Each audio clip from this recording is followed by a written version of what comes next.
Marcus Blackwood adjusted his tie in the hallway mirror, smoothing down the lapels of his charcoal suit. At 42, he cut an impressive figure, salt and pepper hair framing a strong jawline, confident brown eyes that made direct contact when he spoke. The kind of man people trusted implicitly. Community Leader of the Year, read the plaque on his study wall, awarded just 3 months ago. Pastor Wilson had called him the backbone of Millfield, a man who exemplified integrity in service. Elena.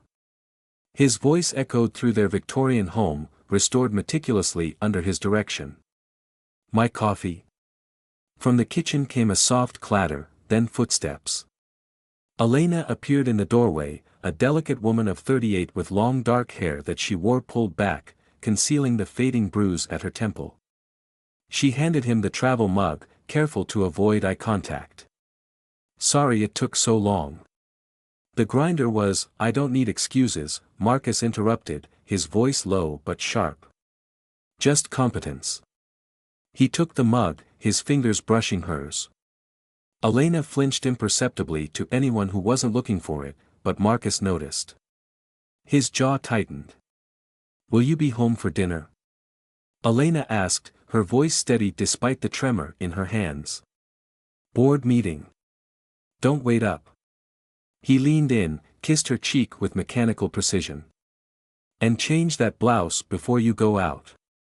It's too revealing. Elena nodded, eyes downcast. Have a good day. As the front door closed behind him, Elena moved to the window, watching his Audi pull out of the driveway.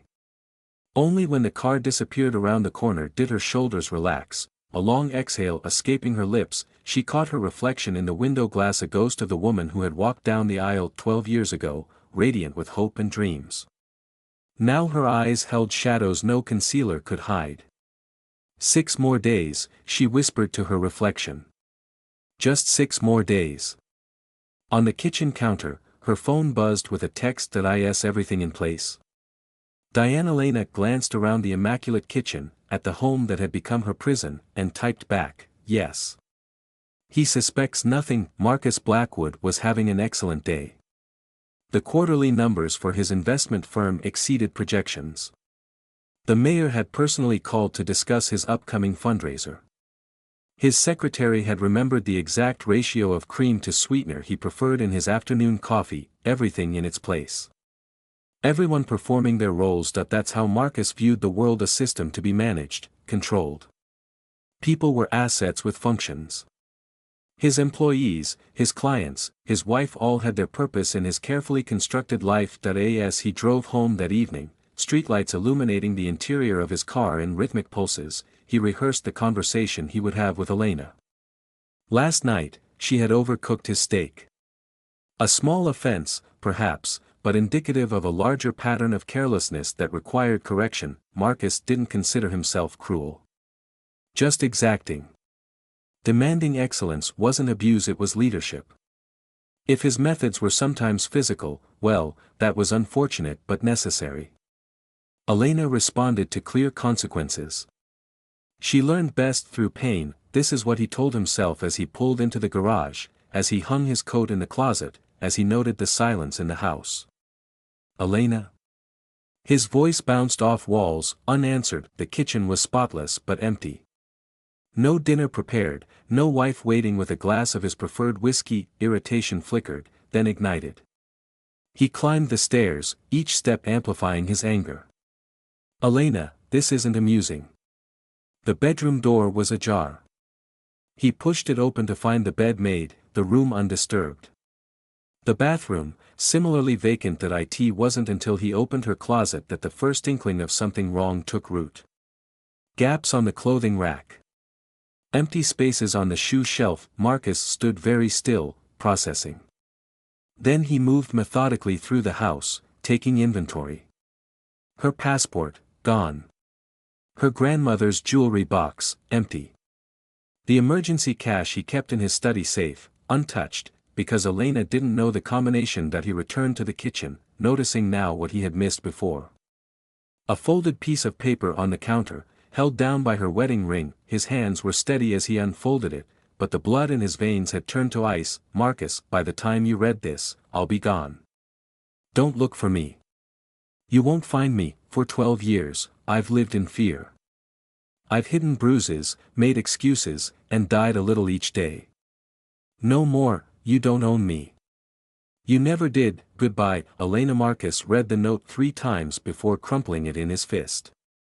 A strange sensation was building in his chest, not quite anger, not quite fear, but something primitive and unfamiliar. He reached for his phone to call the police, then hesitated. What would he say? His wife had left him. There would be questions. Why had she gone? Had there been problems? Witnesses might emerge. The emergency room nurse who had treated Elena's accidental fall last year, the neighbor who had heard shouting. No, the police were not an option yet. He needed to find her himself, quickly and quietly. Before she could damage his reputation. Before she could tell her lies. Marcus smoothed out the note, folded it precisely, and slipped it into his pocket.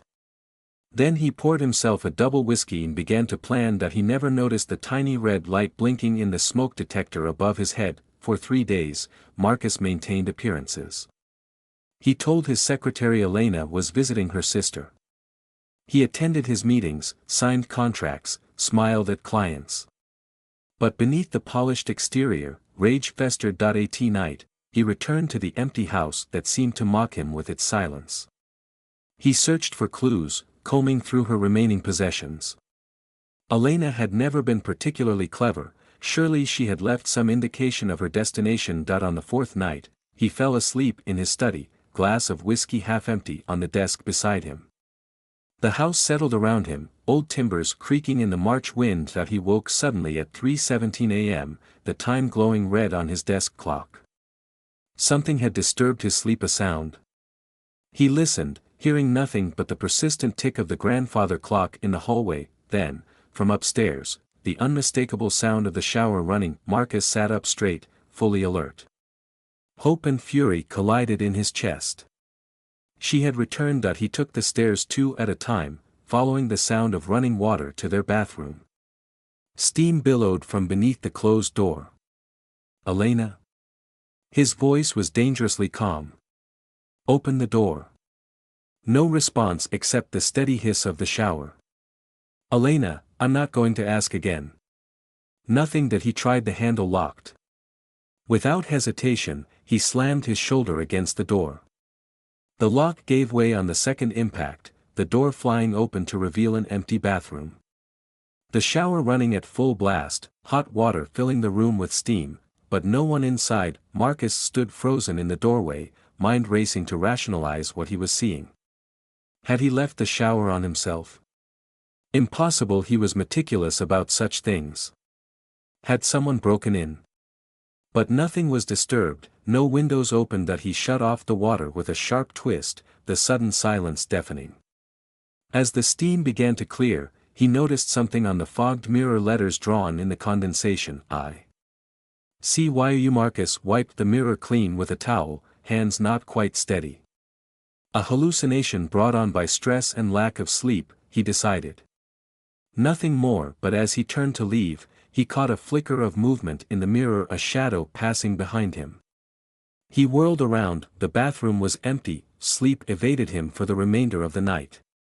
"You look terrible," remarked Richard Chen, his business partner of 15 years, the next morning. "Everything all right?"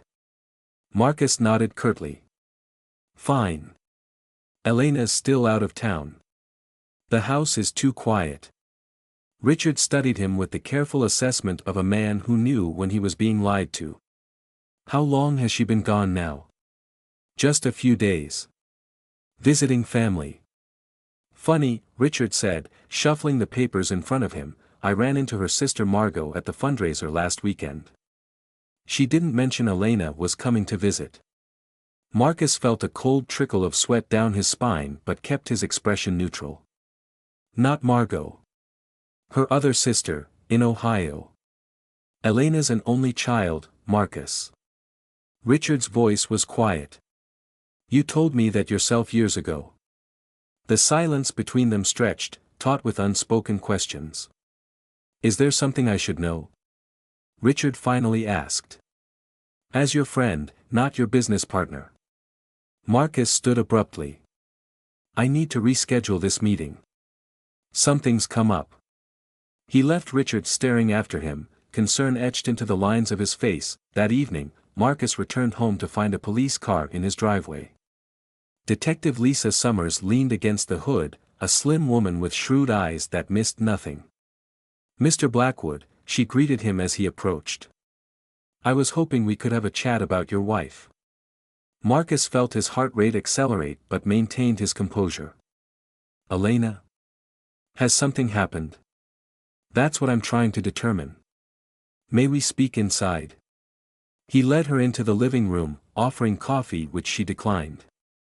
They sat across from each other, Marcus in his leather armchair, Detective Summers perched on the edge of the sofa. When was the last time you saw your wife, Mr. Blackwood? 4 days ago. Monday morning before work. And she didn't mention any plans to leave town. Marcus shook his head. It was quite sudden. She left a note saying she needed some time away. We'd had a disagreement. What about? The detective's pen hovered over her notepad. Work-life balance. I've been putting in long hours. Elena felt neglected. The lie came smoothly, practiced. I see. She made a note. And you didn't report her missing because she's not missing, detective. She left voluntarily. Her employer disagrees. Elena hasn't shown up for work all week, hasn't called in. That's not like her, according to her supervisor. Marcus hadn't considered Elena's job at the community library. Oversight. I assumed she had handled that, he said, a hint of irritation slipping through. Mr. Blackwood, would you mind if I looked around? Just a routine check. Do you have a warrant? He asked, then immediately regretted the question when he saw the subtle shift in her expression. Should I need one?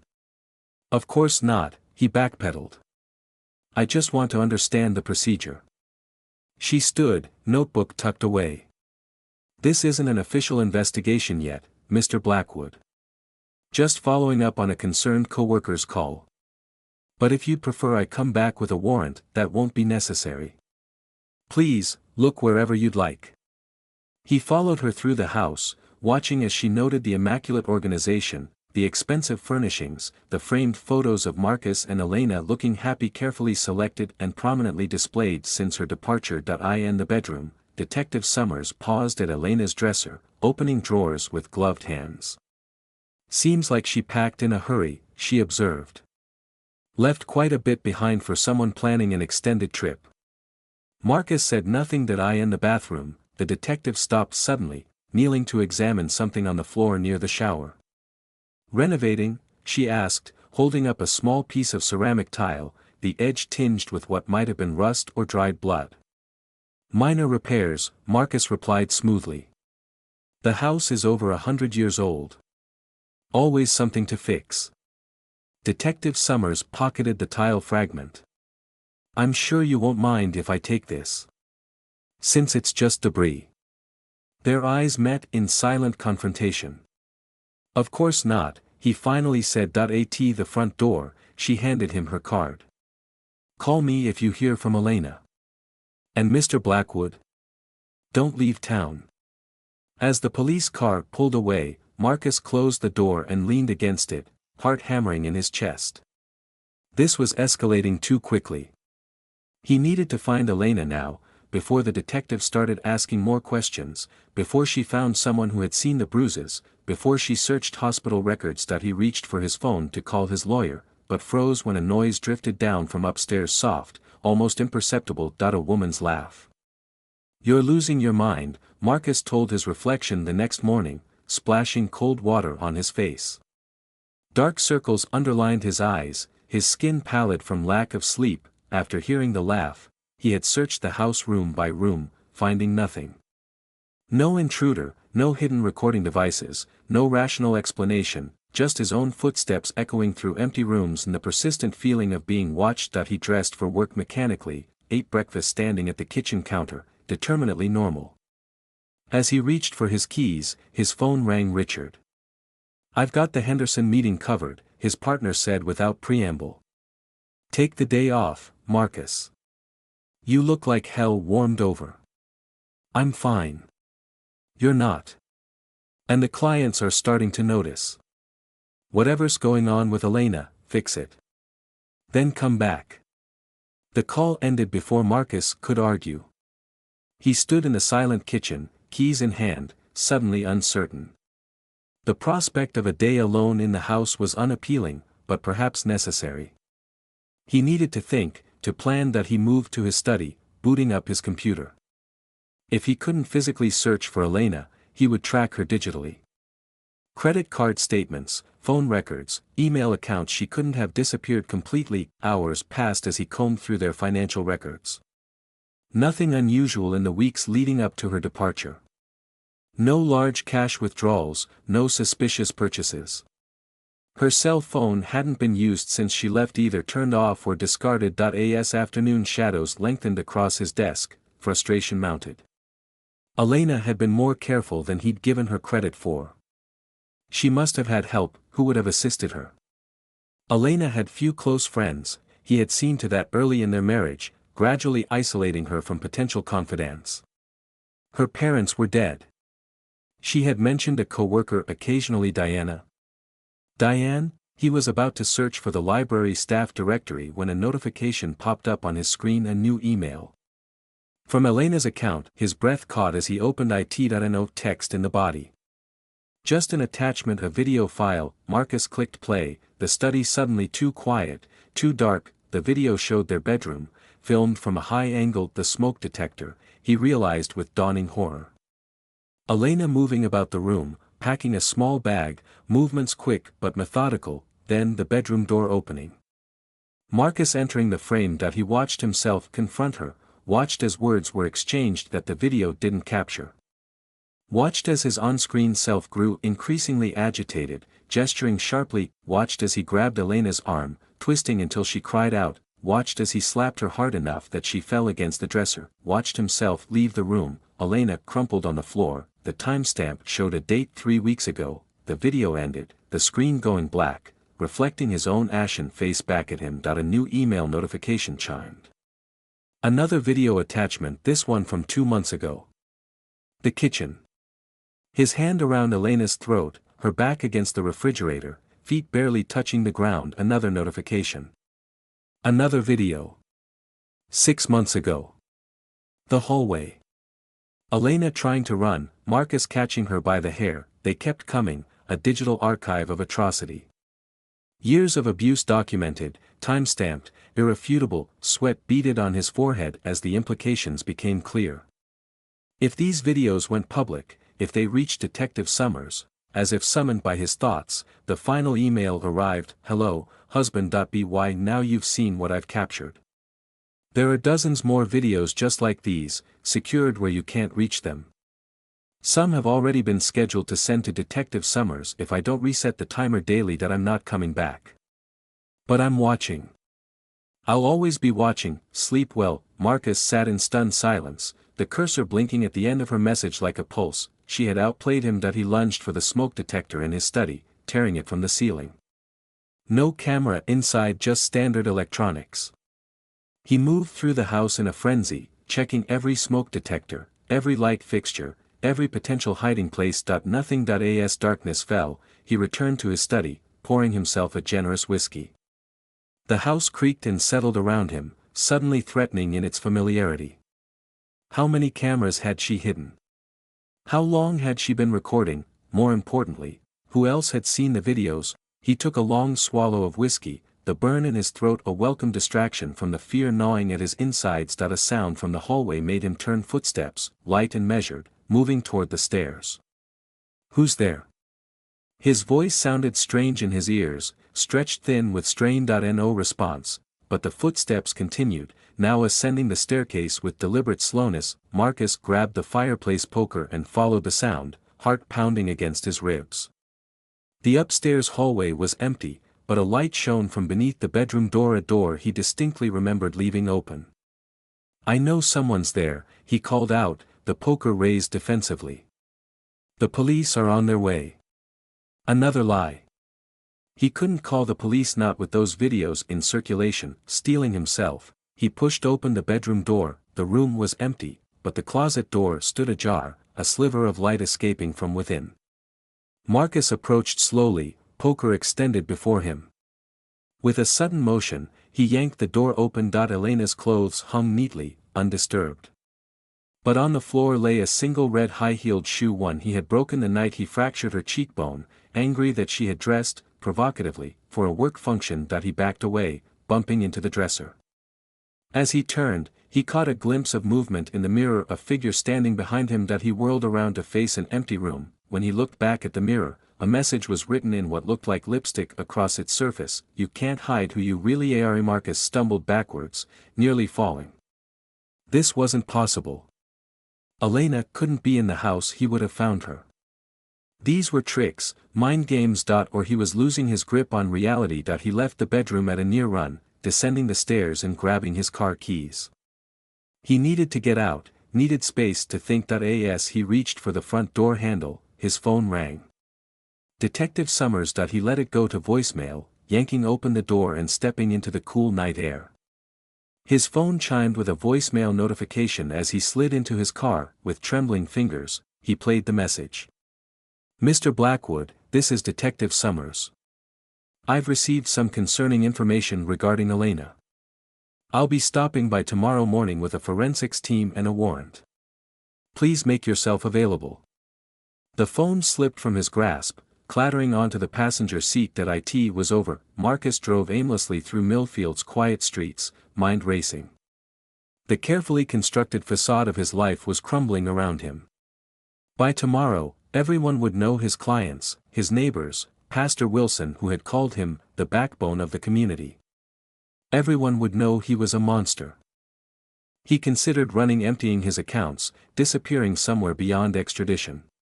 But that would mean abandoning everything he had built. Admitting defeat. No.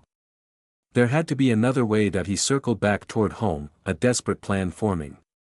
He would find every camera Elena had hidden. Destroy the evidence. Claim she was unstable, vindictive after he had discovered her affair.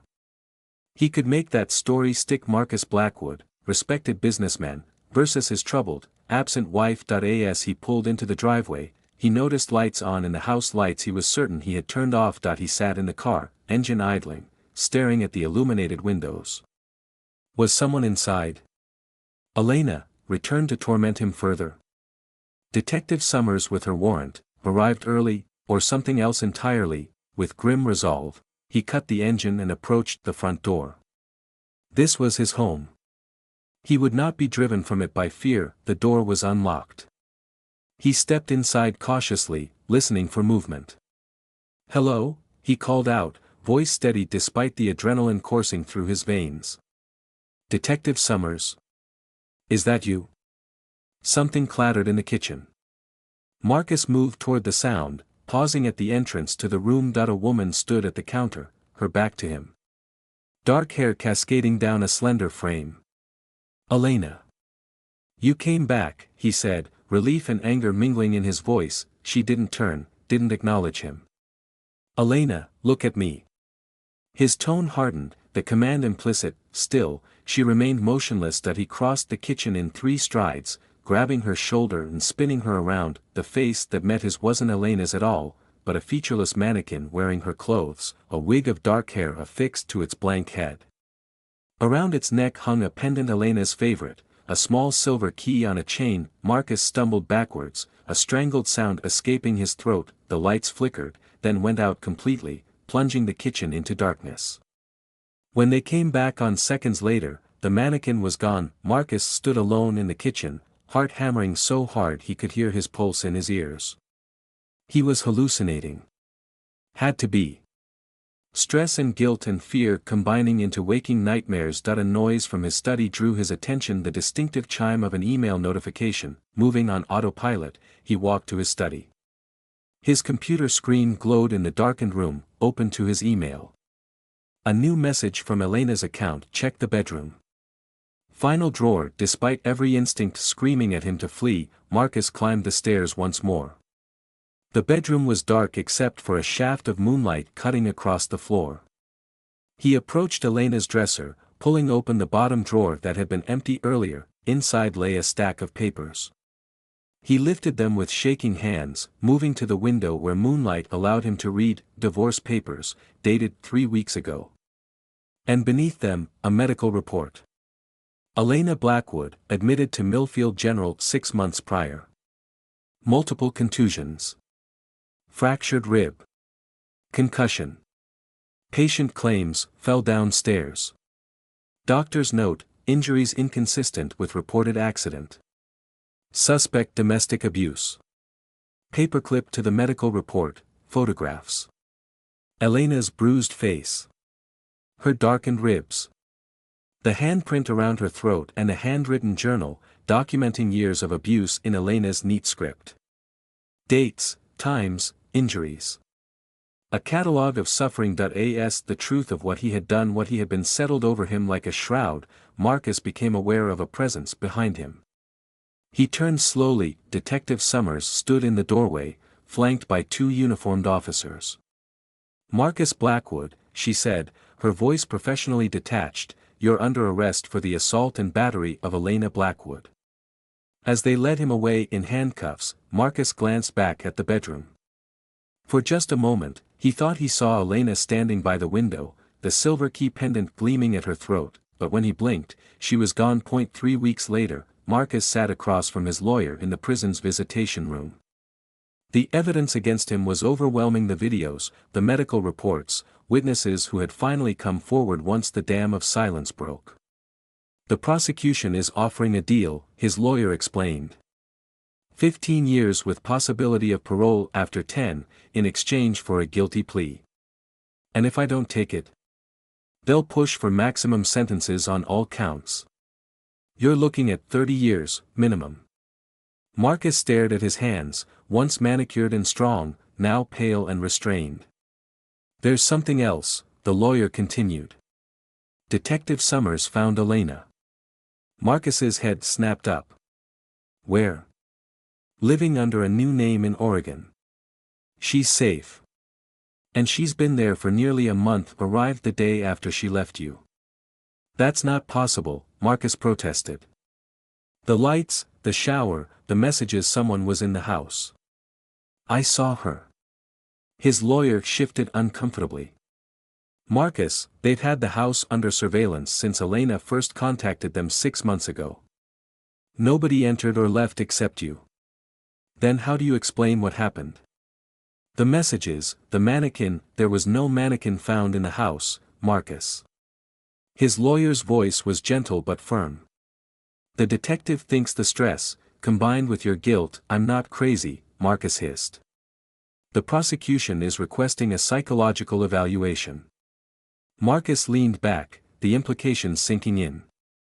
If he claimed he was being haunted by a wife who was provably elsewhere, he'd be labeled unstable. If he admitted the truth that he had abused Elena systematically for years, he'd be despised. Either way, Marcus Blackwood was finished.